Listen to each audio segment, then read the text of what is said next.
ప్రియ దేవుని బిడ్డలారా, బైబిల్ చదవటం వినటం వల్ల మనలో విశ్వాసం పెరుగుతుంది. మన మార్గానికి త్రోవ చూపుతుంది. సమస్త జనులను శిష్యులనుగా చేయుడి మత్తయి 28:19 వచనంలో దేవుని వాక్యం తెలియచేస్తోంది. తెలుగు బైబిల్స్ను ఆర్ఆర్కే మూర్తి గారు రీసెర్చ్ చేసి విశ్లేషణ చేసిన బైబిల్లోని ప్రతి అధ్యాయాలను వచనాలను వరుస క్రమంలో అనగా ఆదికాండం నుండి ప్రకటనా గ్రంథం వరకు ఇవ్వబడుతుంది. ప్రతి ఒక్కరూ ఆధ్యాత్మికంగా విశ్వాసంలో బలపడి మీ జీవితంలో ఎదుర్కొంటున్న సమస్యల నుండి విడుదల పొందండి. ప్రతి ఒక్కరూ మీ దీవెన టీవీని సబ్స్క్రైబ్ చేసి ఈ వాక్యాన్ని లైక్ చేసి మీ మిత్రులకు బంధువులకు షేర్ చేయండి. దేవుని సువార్తను ప్రకటింపబడుటలో మీరు పాలిభాగస్తులు కండి. ప్రియ శ్రోతలు, మీ బైబిళ్లు తెరవండి.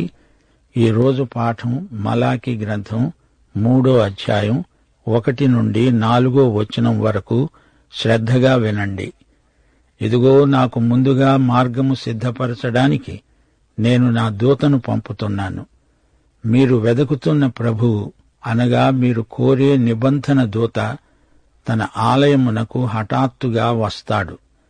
ఇదిగో, ఆయన వస్తున్నాడని సైన్యములకు అధిపతి అయిన యెహోవా సెలవిస్తున్నాడు.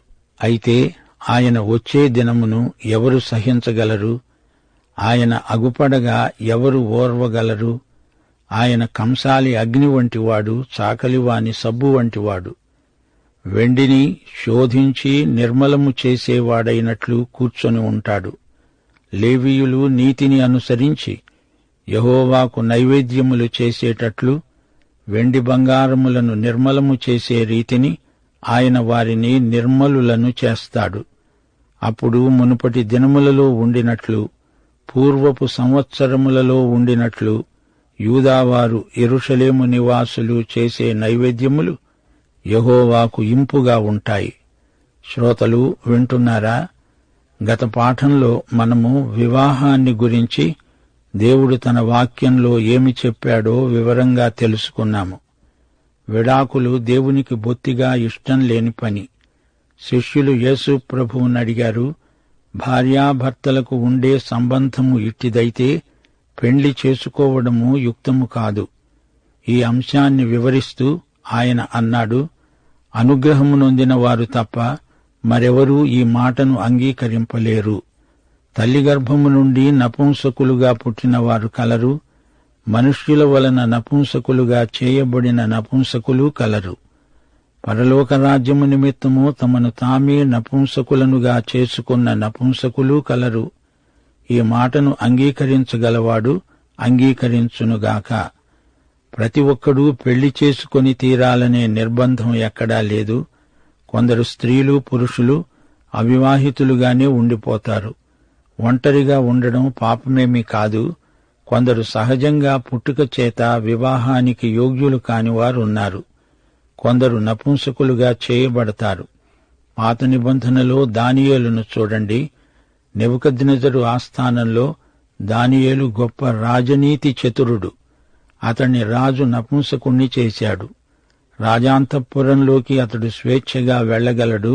అంతేకాదు, అతడు చదువు మీద మనస్సును కేంద్రీకరించడానికి అతణ్ణి నపుంసకుణ్ణి చేశాడు.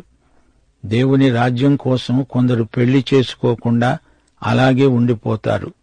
అది వారి త్యాగశీలాన్ని వ్యక్తం చేసే సమర్పణ. కొత్త నిబంధన కాలంలో యేసు కోసం, ఆయన సంఘం కోసం తమ వైవాహిక జీవితాన్ని త్యాగం చేశారు. పెళ్లి చేసుకోకుండా తమ పూర్తి సమయాన్ని ప్రభువు కోసం, సేవ కోసం గడిపే భక్తులు, విశ్వాసులు ఎందరో ఉన్నారు. అందరూ అలా ఉండలేరు. ఈ విషయంలో దేవుడు ప్రతి ఒక్కరికి స్వేచ్ఛ ఇచ్చాడు. ఈ విషయంలో ప్రభువుదే తుది మాట. పెళ్లాడు.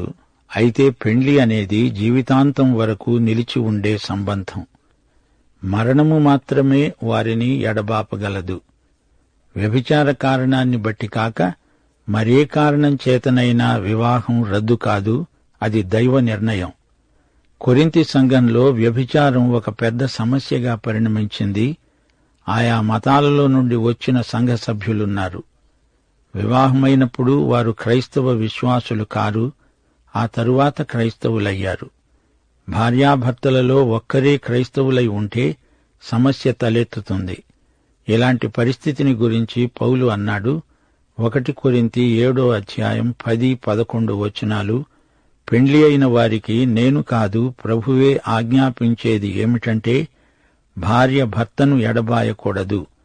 ఎడబాసిన ఎడల పెండ్లి చేసుకోకుండా ఉండాలి, లేదా తన భర్తతో సమాధానపడాలి. భర్త తన భార్యను పరిత్యజించకూడదు. అసలు సంగతి ఏమిటంటే, వారు మొదట అన్యులు. వారిద్దరిలో ఒకరు విశ్వాసి అవటం జరిగింది. క్రైస్తవ భర్త తన భార్యను ఈ కారణం చేత విడనాడకూడదు. విశ్వాసి తప్పనిసరిగా విడిపోవలసి వస్తే అవివాహితుడుగానే ఉండిపోవాలి, లేదా తన భార్యతో సమాధానపడాలి. గత్యంతరం లేదు. 1 కొరింథీ 7:12-15 వచనం వరకు పౌలంటున్నాడు, ప్రభువు కాదు, నేనే తక్కిన వారితో చెప్పేది ఏమిటంటే, ఏ సహోదరునికైనా అవిశ్వాసురాలైన భార్య ఉండి ఆమె అతనితో కాపురము చేయనిష్టపడిన ఎడల అతడు ఆమెను పరిత్యజింపకూడదు. ఏ స్త్రీకైనా అవిశ్వాసి అయిన భర్త ఉండి ఆమెతో కాపురము చేయనిష్టపడిన ఎడల ఆమె అతణ్ణి పరిత్యజింపకూడదు. అవిశ్వాసి అయిన భర్త భార్యను బట్టి పరిశుద్ధపరచబడతాడు. అవిశ్వాసురాలైన భార్య విశ్వాసి అయిన భర్తను బట్టి పరిశుద్ధపరచబడుతుంది. లేని ఎడల మీ పిల్లలు అపవిత్రులై ఉంటారు.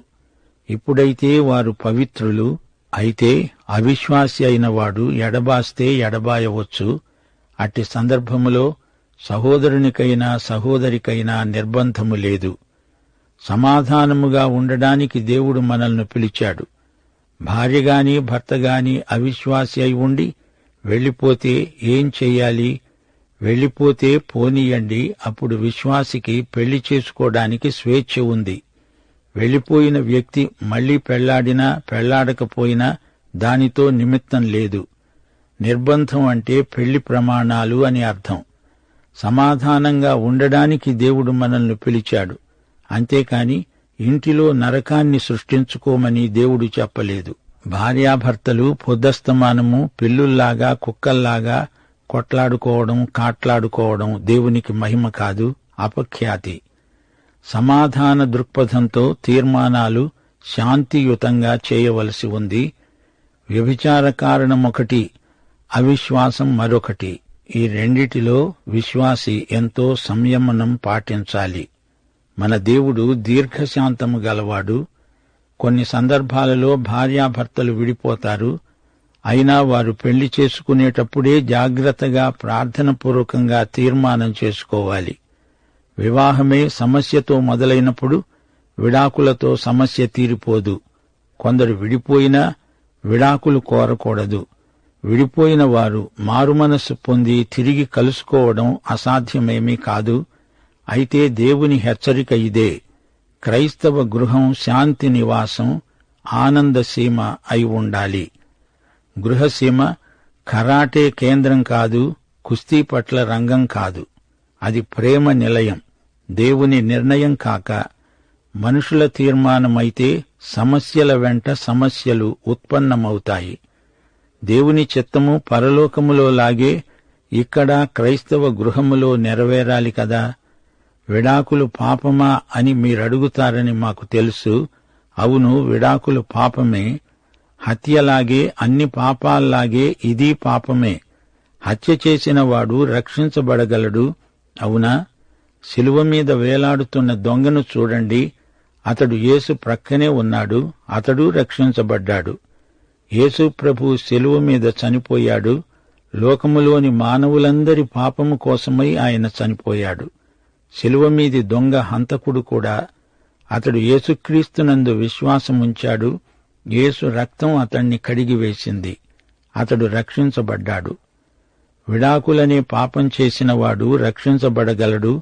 విడాకులు అనేది పాపాల జాబితాలో నుండి తీసి ప్రత్యేకంగా రాయకండి. పాపి పాపము నుండి పరిశుద్ధతలోకి రక్షించబడతాడు. రక్షించబడిన వ్యక్తి దేవునికి ఏది మహిమో అదే చేస్తాడు. రక్షణ పొందకముందే విడాకులిచ్చిన వారు, విడాకులకు గురి అయిన వారు ఉన్నారు. అందరి పట్ల ఇదే నియమం పనిచేస్తుంది. యేసుక్రీస్తు దగ్గరికి వస్తేనే కాని పాపం క్షమించబడదు. క్షమించబడి రక్షించబడిన వ్యక్తి ప్రార్థనపూర్వకంగా తీర్మానం చేసుకోవాలి. కొత్త ఆరంభం చెయ్యాలి. ప్రియ శ్రోతలు, మలాకీ గ్రంథం 3వ అధ్యాయం 2 దూతలను గురించి చెబుతోంది. మొదటి దూత మార్గము సిద్ధపరుస్తాడు. ఈ దూత బాప్తిస్మకుడైన యోహాను. రెండో దూత నిబంధన దూత. ఈయన యేసుక్రీస్తు. బాప్తిస్మకుడైన యోహాను విషయం 4 సువార్తల్లోనూ ప్రస్తావించబడింది. అయితే యేసుక్రీస్తును నిబంధన దూతగా సువార్తలలో ఏ సువార్తికుడు పేర్కొనలేదు. నిబంధన దూత అన్నప్పుడు ఇది మొదటి రాకడను గురించింది కాదు. ఆయన విమోచకుడుగా కాదు, తీర్పరిగా వస్తాడు. ఇది రెండో రాకడ. రాజ్య సంస్థాపనార్థమై వస్తాడు. భూమిపై చెలరేగిన తిరుగుబాటును అణిచివేస్తాడు.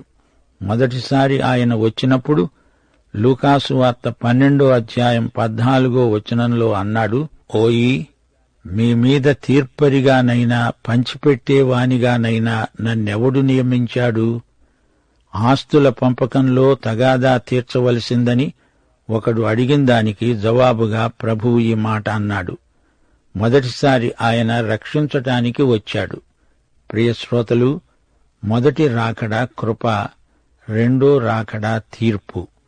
మొదటిసారి ప్రభువు వచ్చినప్పుడు రాజ్యం స్థాపించటానికి రాలేదు, కృపను ప్రత్యక్షపరిచాడు. మొదటి రాకడలో యేసు రక్షకుడు, రెండో రాకడలో ఆయన రాజు, సార్వభౌముడు. సువార్తలలో మొదటి దూత అయిన యోహానును గురించిన బైబిలు వచనాలను గమనించండి. మత్తయి సువార్త 11వ అధ్యాయం 9-10 వచనాలు. ప్రభు అన్నాడు, ఏమి చూడడానికి మీరు వెళ్లారు? ప్రవక్తనా? అవును, కాని ప్రవక్త కంటే గొప్పవాణ్ణి చూచారు. యెషయా ఇతణ్ణి గురించే రాశాడు. ఇతడే యోహాను. ఇదిగో, నా దూతను నేను నీకు ముందుగా పంపుతున్నాను. అతడు నీ ముందర నీ మార్గమును సిద్ధపరుస్తాడు. మార్కు సువార్త 1వ అధ్యాయం 2వ వచనం అంటోంది, ఇదిగో, నా దూతను నీకు ముందుగా పంపుతున్నాను. అతడు నీ మార్గమును సిద్ధపరుస్తాడు. ఆయన త్రోవలు సరాళము చెయ్యండి అని అరణ్యములో కేక వేస్తున్న ఒక నిశ్శబ్దము. ప్రవక్త అయిన యెషయా చేత చెప్పబడినట్లు ఇతడు బాప్తిస్మమిచ్చే యోహాను. అరణ్యములో ఉండి ప్రకటించాడు. అలాగే లూకాసు వార్త 7వ అధ్యాయం 27వ వచనం కూడా బాప్తిస్మకుడైన యోహానునే పేర్కొన్నది. ఇదిగో, నేను నా దూతను నీకు ముందుగా పంపుతున్నాను. అతడు నీ ముందర నీ మార్గము సిద్ధపరుస్తాడు అని యోహానును గురించే వ్రాయబడింది.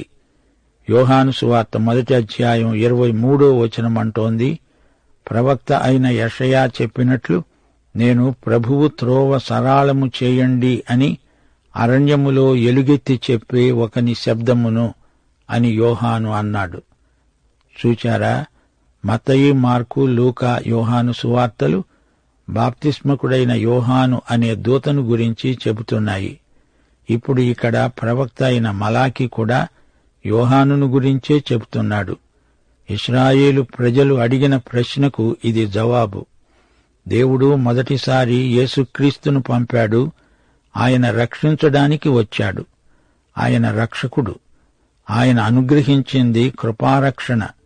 అయితే ఆయన రెండో పర్యాయం రాబోతున్నాడు. ఆయన నిబంధన దూత, తీర్పరి. నీతి న్యాయములు గల తన రాజ్యమును స్థాపించడానికి ఆయన వస్తాడు. ఇప్పుడాయన నీకు రక్షకుడై ఉండకపోతే రేపు ఆయన వచ్చినప్పుడు నీకు తీర్పరి అవుతాడు. యోహాను సువార్త 5వ అధ్యాయం 22వ వచనం, తండ్రి ఎవనికీ తీర్పు తీర్చడుగాని తండ్రిని ఘనపరచునట్లుగా అందరూ కుమారుణ్ణి ఘనపరచాలని తీర్పు తీర్చడానికి సర్వాధికారము కుమారునికి అప్పగించి ఉన్నాడు. ప్రకటన గ్రంథంలో ధవళ సింహాసనమును చూడండి. దానిపై కూర్చున్నదెవరు? ప్రభువైన యేసుక్రీస్తు. నశించిన ప్రజలెందరో, అన్ని వర్గాలకు చెందినవారు ధవళ సింహాసనపు తీర్పునకు నిలుస్తారు. ఈయన నిబంధన దూత. ఇది ఇశ్రాయేలుతో దేవుడు చేసుకున్న నిబంధన. లేవియకాండం 26వ అధ్యాయం 9 నుండి 13వ వచనం వరకు ఈ నిబంధన ఉంది. నేను మీతో చేసిన నిబంధనను స్థాపిస్తాను అన్నాడు దేవుడు. నా మందిరమును మీ మధ్య ఉంచుతాను. మీ యందు నా మనస్సు అసహ్యపడదు. నేను మీ మధ్య నడుస్తాను. మీకు దేవుణ్ణై ఉంటాను. మీరు నా ప్రజలై ఉంటారు. నేను మీ కాడి పలుపులను తెంచి మిమ్ములను నిలువుగా నడిపించాను. ఇది ఇశ్రాయేలీయులతో దేవుడు చేసిన నిబంధన.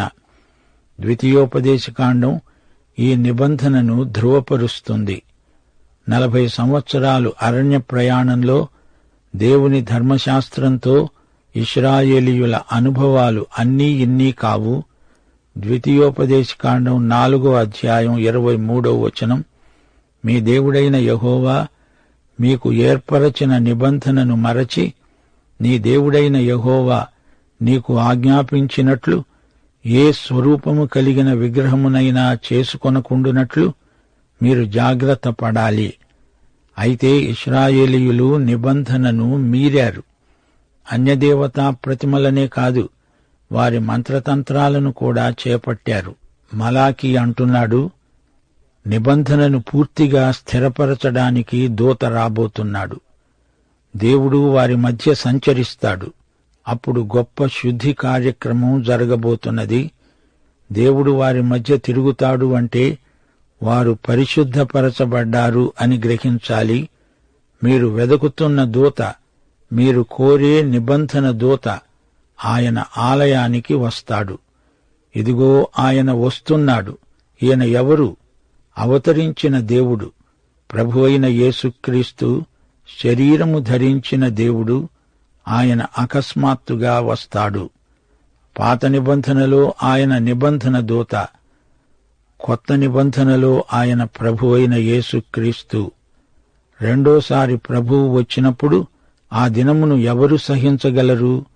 ఇది యేసుక్రీస్తు యొక్క రెండో రాకడ దినం.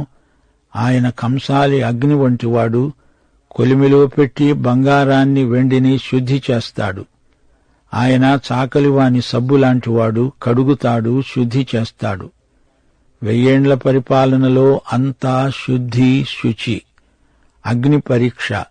పుటం పెట్టి బంగారాన్ని వెండిని శుద్ధి చేసి అందులోని మష్టును తొలగిస్తాడు. అప్పుడు లేవీయులు నీతిని అనుసరించి యెహోవాకు నైవేద్యములు అర్పిస్తారు. దేవుడు వారిని నిర్మలులను చేస్తాడు.